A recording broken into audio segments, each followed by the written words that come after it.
definitely. All right, let's go on to the Reserve Bank, because they have been rather busy the last couple of week or so. Yeah, they're all in the news this week. Yeah, so let's start with the increase of interest rates, because it's the same old story, but we'll start with that, hey? Yeah, so nothing too surprising. The RBA did meet on Tuesday and raised the interest rates another 0.25%, which brings the official cash rate at 3.35%. Yeah, the ninth meeting in a row with a rise, and it's probably got to the point now where when this sort of started, the economists were predicting this would be about where it would get to. We're there now. It looks like it's going to keep going up, which is pretty scary. Yeah, I mean, they're going up, but inflation still isn't going down. No. So I guess it's just that balancing act. Just with those interest rates, just to give you a bit of an idea of how much it's actually affecting the cost of living, for a mortgage of $750,000, which might sound quite a lot to someone in the country, but in the city that's actually very normal and possibly actually quite low. So there's obviously an average amount that they're talking about there. This latest increase will increase your repayments by $114 per week, and since it started to increase, the actual total repayments would have increased by $1,362 per month. Sorry, yeah, that sounds right. Yeah. It might have been $114 per month, sorry, not per week. I might have got that wrong. But overall, that's $1,362 extra you have to find out of your budget to make those repayments. So that's a lot of money. It is. It's a lot of money.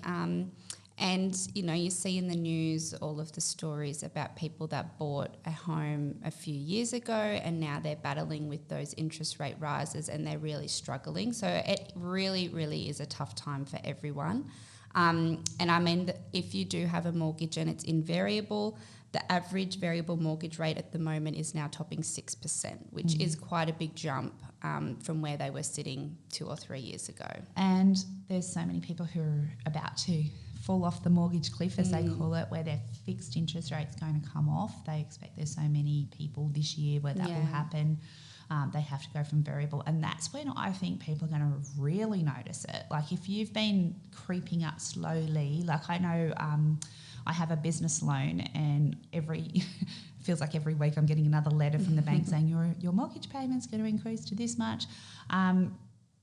But like to me, it hasn't felt so massive because it's been creeping up every month. To suddenly go from that to having to pay that higher figure would be quite difficult, I imagine. Yeah, it's a really, really big jump. And as you've said, Jo, everybody is talking about that mortgage cliff when a lot of homeowners are going to come off their fixed period this year and have that higher interest rate. So I guess we'll see what happens. Who really knows? But I think everybody's feeling the pinch. Definitely.